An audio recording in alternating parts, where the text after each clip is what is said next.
Morning students. ધોરણ 12 આજે આપણે વાણિજ્ય વ્યવસ્થામાં પ્રકરણ 8 જોઈએ.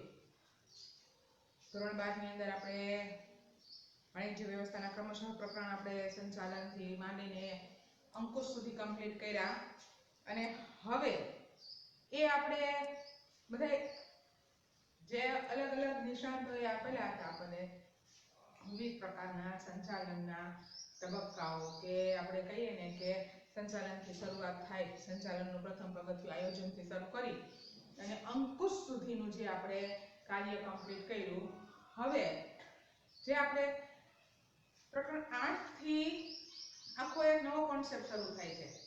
અત્યાર સુધી આપણે જે જોયું ને કંપનીની બેઝિક પ્રક્રિયાઓ હતી, સંચાલનના કાર્યો જોઈએ આપણે બધા. આયોજનથી શરૂઆત થાય છે અને અંકુશથી પૂરું થાય છે, એટલે કે આયોજન અને અંકુશ એક સિક્કાની બે બાજુઓ છે. આ સુધી આપણે કમ્પ્લીટ કર્યું બધી જ પ્રક્રિયાઓ સરસ રીતે. એની અંદર વિવિધ પ્રકાર દોરવણી આ બધા જ પ્રકરણો જોયા. હવે કોઈ પણ ઔદ્યોગિક એકમની અંદર આ સિવાય આ બધી જ વસ્તુઓ સરસ રીતે કાર્ય કરે છે. હવે એ સિવાય શેની જરૂરિયાત ઉદ્ભવે છે? તો પ્રકરણ 8 છે આપણું નાણાકીય સંચાલન.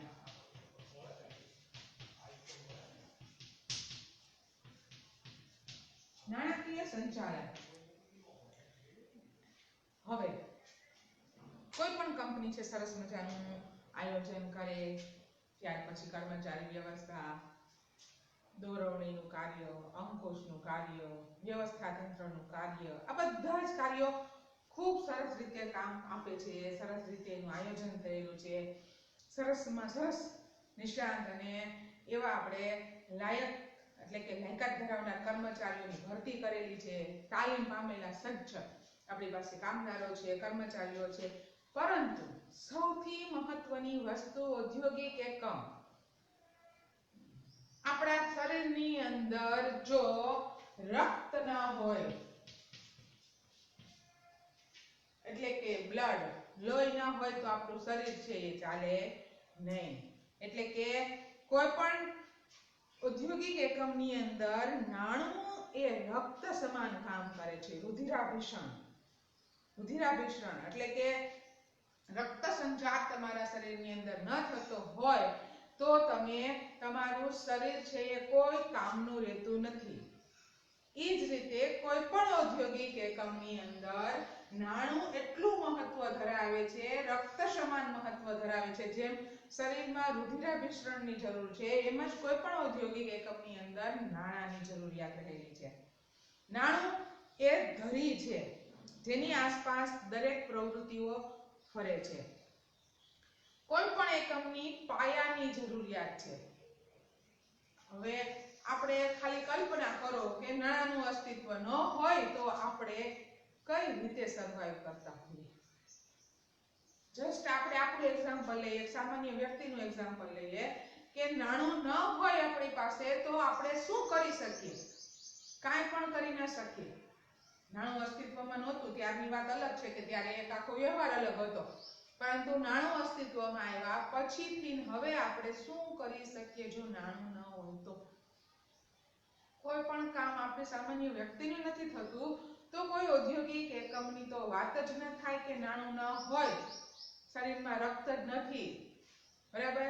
આ રીતે નાણાકીય સંચાલન એટલે કે પાયાની જરૂરિયાત છે. એક એવી ધરી છે જેની આજુબાજુ સર્વ આર્થિક પ્રવૃત્તિઓ છે એ ભ્રમણા કરે છે. અને જો અહીંયા નાણાકીય સંચાલનની અંદર તમે નાણું મેળવો, કમાવો અને એનો ઇષ્ટતમ ઉપયોગ કરો, આ બધી બાબતો છે એ નાણાં સાથે સંકળાયેલી છે. કોઈ પણ ઔદ્યોગિક એકમની સ્થાપનાથી લઈને એનો વિકાસ કરવા સુધીની દરેકે દરેક બાબત છે એની અંદર નાણું સમાયેલું છે. નાણાકીય સંચાલનનો આપણે ખ્યાલ જોઈએ તો કે દરેકે દરેક કાર્ય છે એ કોને અસર કરતા છે? તો કે નાણાંને અસર કરતા છે. નાણાકીય બાબતને લગતા જે પણ કાર્ય થાય છે એ કરવામાં આવે છે.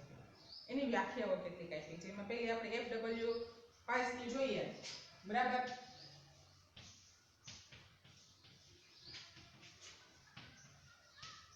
FW હું તમને ઘણી વાર કહું છું કે ભાઈ તમારે આ નામ છે એ યાદ રાખવા જરૂરી છે, કારણ કે તમને જેટલા નામ યાદ રહેશે એટલું તમે સ્પષ્ટતાપૂર્વક એની વ્યાખ્યા લખી શકો છો। ઉપરાંત જ્યારે તમને પરીક્ષાની અંદર આપણે જોઈએ પ્રશ્ન પૂછાયેલો હોય તો તમને ક્યારેક વ્યાખ્યા આપીને નીચે 4 ઓપ્શન આપ્યા હોય છે આ રીતના કે કોણે વ્યાખ્યા આપેલી છે, ત્યારે પણ આપણે નામ સાથે યાદ રાખવાની આદત પાડીએ તો ખૂબ સરસ રહેશે। FW બાય શું કહે છે તો કે નાણાકીય સંચાલન એટલે જ્યારે નાણાંની જરૂર પડે ત્યારે નાણાં મળી રહે તે પ્રમાણેની વ્યવસ્થા કરવી। સંચાલન તમારે ધંધાકીય એકમમાં જ્યારે પણ નાણાંની જરૂર પડે ત્યારે નાણાં મળી રહે તેવી વ્યવસ્થા ઊભી કરવી। જો એક વસ્તુ તમને સમજાવું સરળ રીતે કે આપણે બેંકનો ઉપયોગ કરીએ છીએ, બરાબર? બેન્કિંગની આપણે આખું ચેપ્ટર ભણ્યા છે 11માં અને આની અંદર થોડોક ઉલ્લેખ આવી ગયો છે કે બેંકનો અત્યારે મોટા ભાગના વેપારીઓનો લેવડ દેવડ છે બેંક થ્રુ થતી હોય છે, કેશલેસ આપણે કહીએ છીએ ને। તો અને સામાન્ય વ્યક્તિની આપણે વાત કરીએ તો આપણે આપણી વધારાની બચત સેફ રહે એટલા માટે ક્યાં મૂકીએ છીએ તો કે બેંકમાં મૂકીએ છીએ, અને પરંતુ સામે એવી પણ વ્યવસ્થા હોય છે કે બેંકમાંથી તમે જ્યારે પણ માંગો ત્યારે તરત જ તમને નાણાં મળી રહે છે। બેંક ક્યારે એમ નથી કહેતી કે તમે નાણાં મૂક્યા છે ભાઈ આજે નથી તો 15 દિવસ પછી આવજો, નહીં। આપણે એની વ્યાખ્યા જોતી ને એમાંય કીધું હતું કે જ્યારે માંગવામાં આવે ત્યારે તરત જ આપણને જે નાણું પ્રાપ્ત થાય છે એવી એક સંસ્થા કે બેંક। તો આ વસ્તુ શું થઈ આપણે એક વ્યવસ્થા ગોઠવી ને કે ભાઈ મારી પાસે અત્યારે વધારાના પૈસા છે, આપણને ખબર છે કે કેટલા બધા દૂષણો રહેલા છે, પ્રાચીન સમયથી હાલે આવ્યો છે કે તમે નાણું ઘરે સંગ્રહ કરેલું હોય તો એને ચોરી થઈ જવાની, લૂંટાઈ જવાનું સતત ભય રહેતો હોય છે, એટલા માટે થઈને પહેલા પણ આપણે ઘરની પાછળ વાડો હોય તે ખાડો કરીને આપણે દાટીને એ રીતે એનો સંગ્રહ કરીને એને સંચય કરતા, સલામત કરતા। અત્યારે એની એક વ્યવસ્થા શું ઊભી થઈ તો કે બેંકની અંદર તમે તમારું નાણું સચવાઈ પણ જાય છે અને નાણાંમાં વધારો થઈને પાછું પરત પણ આપે છે, કારણ કે તમે જે થાપણો મૂકો છો ને એ થાપણ સામે બેંક તમને અમુક ટકા રકમ વ્યાજ સ્વરૂપે આપે છે, એટલા માટે થઈને પણ આપણે આપણી રકમ છે એ બેંકમાં મૂકીએ છીએ એક હેતુસર કે આપણું નાણું સલામત છે। ઉપરાંત આપણે ક્યારે પણ જરૂર પડી તો તમે તાત્કાલિક તમારું નાણું તમને પરત મળી રહે છે। એ જ વસ્તુ નાણાકીય સંચાલનમાં સમાવેશ થાય છે। અહીંયા આપણને FW પાઇસ એ જ કહેવા માંગે છે કે નાણાકીયનું એ રીતે સંચાલન કરો કે તમારે જ્યારે પણ નાણાંની જરૂરિયાત પડે તો તમે તાત્કાલિક નાણું મેળવી શકો। આ નાણાકીય સંચાલન કહેવાય। તમારી પાસે કરોડો રૂપિયાની પ્રોપર્ટી હોય પણ તમારે તાત્કાલિક જો જરૂર પડે તો તમે એમાંથી તાત્કાલિક ધોરણે ઊભા ન કરી શકતા હોય, નાણાં મેળવી ન શકતા હોય તો એ સંચાલન યોગ્ય ગણાય નહીં। એટલા માટે નાણાંનું તમારે એ રીતે સંચાલન કરવાનું છે કે જરૂર પડે ત્યારે તમે તાત્કાલિક નાણું મેળવી શકો। ત્યાર પછી રેમન્ડ જે ચેમ્બર્સ પણ એક વ્યાખ્યા આપેલી છે, અને ત્યાર પછી પ્રોફેસર એમ કિમ્બાલ સરસ છે, એમ કિમ્બાલની પણ એમ કિમ્બાલે સરસ વ્યાખ્યા આપી છે કે ભાઈ જ્યારે તમે આપણે નાણાકીય સંચાલન એટલે શું તો કે ભંડોળ મેળવવું, પેલો મુદ્દો શું તો કે ભંડોળ મેળવવું, એનો ઇષ્ટતમ ઉપયોગ કરવો,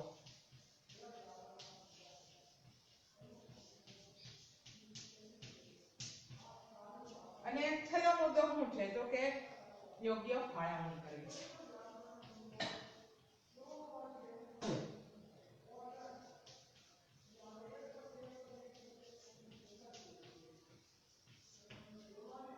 કિમ્બાલ જે વ્યાખ્યા આપી છે એ વ્યાખ્યાનો આપણે સાર જોઈએ તો 3 બાબતો એની અંદરથી આપણે તારવણી કરી શકીએ છીએ કે ભંડોળ મેળવવું એટલે કે નાણું પ્રાપ્ત કરવું, તમારે ક્યાંથી કયા સોર્સથી કઈ રીતે આપણે નાણું મેળવીએ છીએ। આપણને ખબર છે કે શેર મૂડીથી બનેલું હોય છે, આમાંની અંદર મેં સમજાવ્યું કે કંપનીની મૂડી છે એ શેનાથી બનેલી છે, શેર મૂડીથી, ને ઉપરાંત હજી બીજું ચેપ્ટર આવશે ડિબેન્ચર, 2 બાબતોથી બનેલી હોય છે।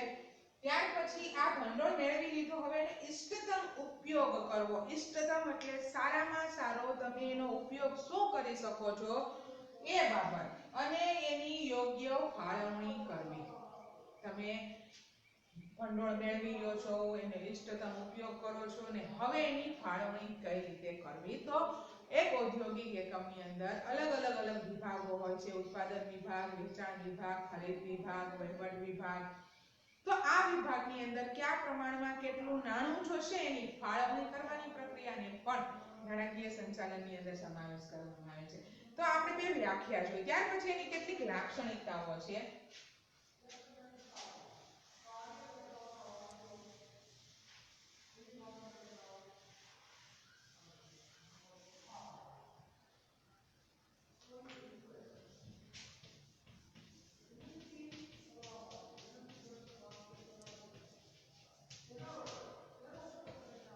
લાક્ષણિકતાઓ ક્રમશઃ એક પછી એક જોઈએ. તો પહેલી છે સંચાલનની શાખા.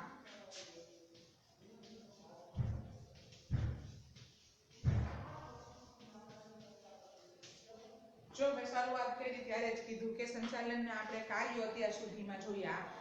હવે આપણે આ નાણાકીય સંચાલન જોઈએ છે એ પણ એક સંચાલનની શાખા જ છે. મોટું વૃક્ષ છે તેની ઘણી બધી શાખાઓ હોય છે. દરેક શાખાનું અલગ મહત્વ હોય છે, કોઈ નાની કોઈ મોટી, બરાબર. એ જ રીતે અહીંયા આપણે સંચાલન એટલે કે નાણાકીય સંચાલનને સંચાલનની એક શાખા જ ગણાવી શકીએ. જેમ આપણે આયોજન અને અંકુશ સુધીના કામ કરીએ છીએ એ એટલું જ જરૂરી છે નાણાકીય સંચાલન કરવું પણ. તો આ રીતે એને આપણે સંચાલનની શાખા. જો ધંધાની શરૂઆતથી જ આપણે જે પણ કામ કરવાનું હોય છે દરેક કાર્યની અંદર નાણાંનો સમાવેશ થયેલો હોય છે. નાણાં વગર તમે કોઈ પણ કાર્ય છે એ કરી શકતા નથી. આવા સમયે આપણે આ સંચાલન કરીએ છીએ એ આપણા સંચાલનના કાર્યોની હારોહાર એની પેટા શાખા પણ તમે ગણાવી શકો. ત્યાર પછી છે વિશાળ કાર્યક્ષેત્ર.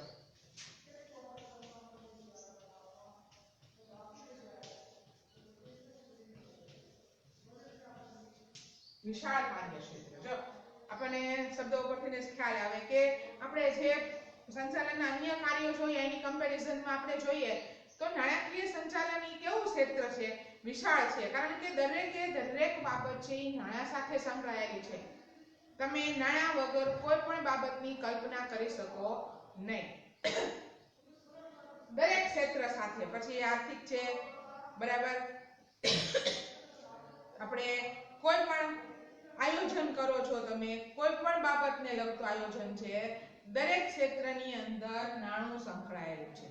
તમે ભંડોળ પ્રાપ્ત કરવાથી, એનો ઇષ્ટતમ ઉપયોગ કરવાથી માંડીને એની ફાળવણી કરવા સુધીનું દરેક કાર્ય છે એ નાણાકીય સંચાલનમાં સમાવેશ થાય છે. તો આ રીતે વિશાળ કાર્યક્ષેત્ર ધરાવે છે. દરેક પ્રકારના નાણાંના કાર્યોનો સમાવેશ છે એ નાણાકીય સંચાલનની અંદર થાય છે. ત્યાર પછી જોઈએ આપણે સંચાલકીય નિર્ણયોનો આધાર.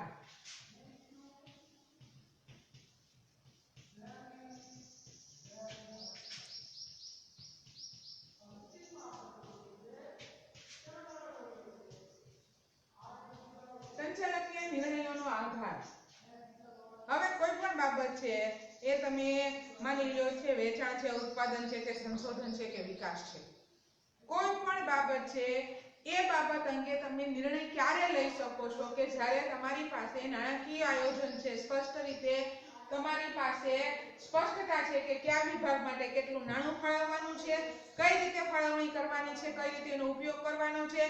કારણ કે ઔદ્યોગિક એકમના દરેક વિભાગમાં વત્તાઓ છે, એટલે કે સમાંતર ધોરણે નાણાંનો ઉપયોગ જરૂરી નથી, પરંતુ જે વિભાગમાં કેટલા પ્રમાણમાં નાણાંની જરૂરિયાત છે એ પ્રમાણે જો એનો નિર્ણય લેવામાં આવે તો સરસ રીતે સંચાલન છે એ તમે શક્ય બનાવી શકો છો. ઉત્પાદન વિભાગના તમારું વેચાણ વિભાગ, સંશોધન વિભાગ, વિકાસ અને વિસ્તરણ વિભાગ, આ દરેક ક્ષેત્રની અંદર કેટલા નાણાંની જરૂરિયાત છે એ રીતે એની ફાળવણી કરી અને જો એની નિર્ણયો યોગ્ય રીતે લેવામાં આવે એટલે કે દરેક બાબતના નિર્ણયનો આધાર છે કોની ઉપર છે? તો કે નાણાકીય સંચાલન ઉપર રહેલો છે. ત્યાર પછી જોઈએ નાણાકીય નિર્ણયો સાથે સંબંધ.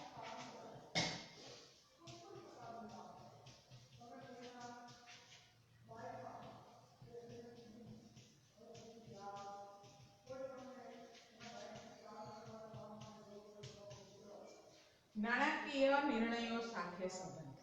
હવે ધંધાની અંદર રોકાણ, મૂડી માળખું, ડિવિડન્ડ નીતિ, આ દરેક બાબતમાં નાણું સંકળાયેલું છે. તો જ્યારે તમારું નાણાકીય સંચાલન છે એ યોગ્ય રીતે વ્યવસ્થિત રીતે આયોજિત હશે ત્યારે તમે આ દરેકે દરેક બાબત જે ઔદ્યોગિક એકમ સાથે સંકળાયેલી છે કે તમારી મૂડીનું રોકાણ કેટલું હોવું જોઈએ, ડિવિડન્ડની નીતિ કઈ પ્રમાણે નક્કી કરવાની છે, જો તમારી આવક વધુ હશે તો તમારે ડિવિડન્ડ પણ વધુ આપવાના છો, જો આવક નહીં હોય તો તમે ડિવિડન્ડ કયા સ્વરૂપ પર કેટલા પ્રમાણમાં વેચણી કરશો, આ દરેક બાબત કોની ઉપર આધારિત છે? તો દરેકે દરેક બાબત છે એ નાણાકીય સંચાલન ઉપર આધારિત છે. એટલે જો કોઈ પણ પ્રકારનો નાણાકીય નિર્ણય લેવો હોય તો પણ એના માટે નાણાકીય સંચાલન અતિ મહત્વ ધરાવે છે. ત્યાર પછી જોઈએ તો માલિકના મહત્તમ આર્થિક કલ્યાણનો હેતુ. આર્થિક કલ્યાણનો હેતુ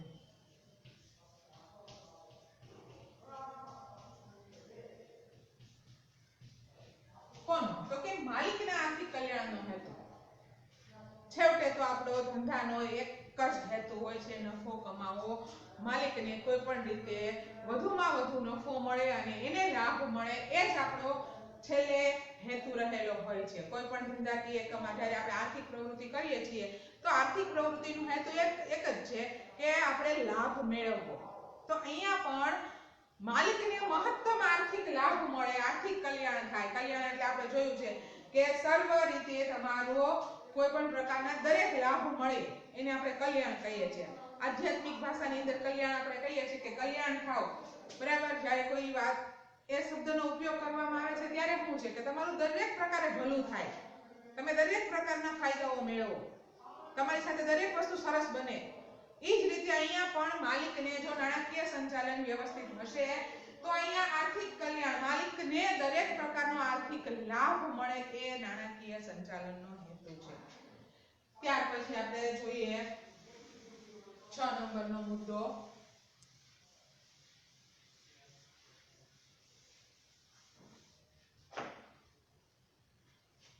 ચાવીરૂપ સાધન.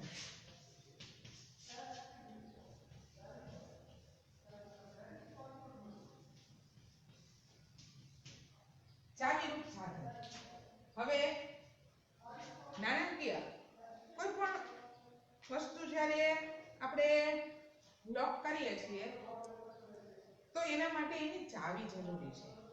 તમે કોઈ પણ વસ્તુ છે એ સંગ્રહ કરો છો કે સલામત રીતે રાખો છો અને પછી એને લોક કરો છો, તાળું મારો છો, બરાબર?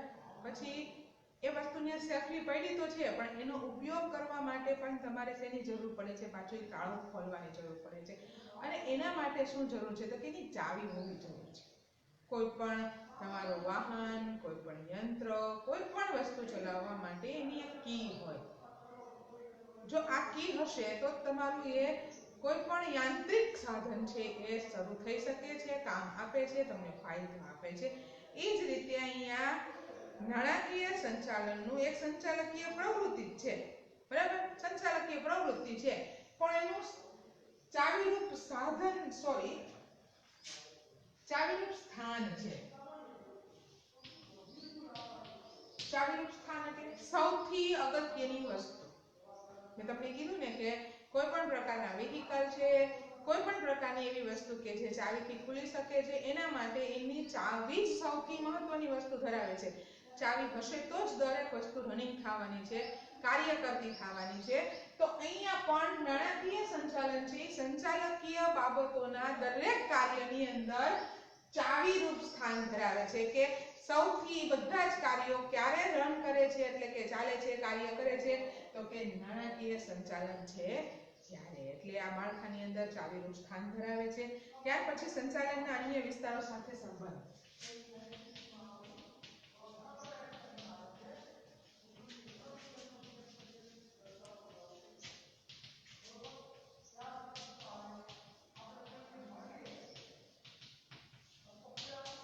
સંચાલનના અન્ય વિસ્તારો સાથે સંબંધ.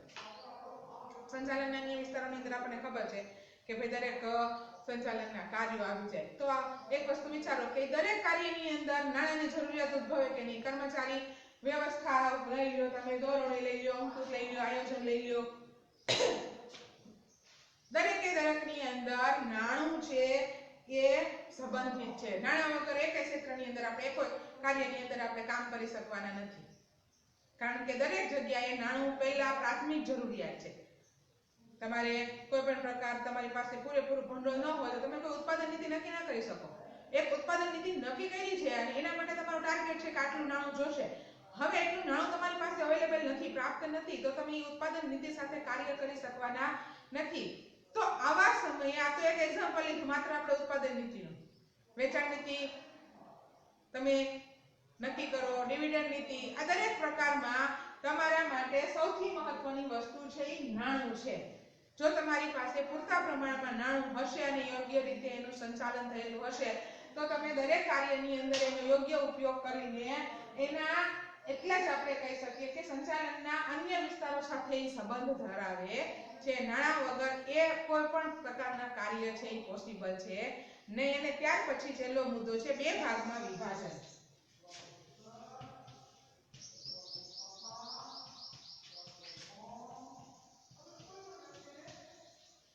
બે ભાગમાં વિભાજન. બે ભાગ ક્યાં? તમારે જ્યારે કોઈ પણ બે ભાગમાં કાયમી મૂડીનું સંચાલન અને કાર્યશીલ મૂડી, આપણે આ ડિટેલમાં ભણવાનું આવશે. કાયમી મૂડી અને કાર્યશીલ મૂડી.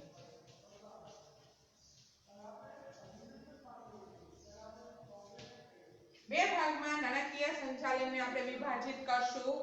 એક કાયમી મૂડીનું સંચાલન અને કાર્યશીલ મૂડી. કાયમી એટલે છે તમારી મિલકતોમાં રોકાયેલી છે એવી દરેક મૂડીને કાયમી મૂડીમાં સમાવેશ કરીએ છીએ અને રોજબરોજના ખર્ચને પહોંચી વળવા માટે હાથ પર જે રોકડ રાખવામાં આવે છે અને એવી મૂડી કે જેનું તમે તાત્કાલિક ધોરણે રોકડમાં રૂપાંતર કરી શકો છો એવી દરેક મૂડીને કાર્યશીલ મૂડી કહેવામાં આવે છે. તો અહીંયા આપણે નાણાકીય સંચાલન એ રીતે બે ભાગમાં વિભાજિત કરવાનું છે કે કાયમી મૂડી અને કાર્યશીલ મૂડીનો એમાં તમે વિભાગ કરી શકો છો. કાયમી મૂડી એટલે લાંબા ગાળાની મિલકતોમાં રોકાયેલી મૂડી અને કાર્યશીલ મૂડી એટલે હાથ પર રહેલી રોકડ અથવા તો એવી મિલકત કે જેનું તમે તાત્કાલિક ધોરણે રોકડમાં રૂપાંતર કરી શકો છો એવી દરેક બાબતોનો આની અંદર સમાવેશ કરવામાં આવે છે. તો આપણે નાણાકીય સંચાલનની અંદર આપણે અત્યારે એનો ખ્યાલ જોયો, એની વ્યાખ્યા જોઈ, ત્યાર પછી આપણે એની લાક્ષણિકતાઓ જોઈ અને હવે પછી જ્યારે નેક્સ્ટ આપણે લેશું ત્યારે એના હેતુઓ જોશું. Thank you.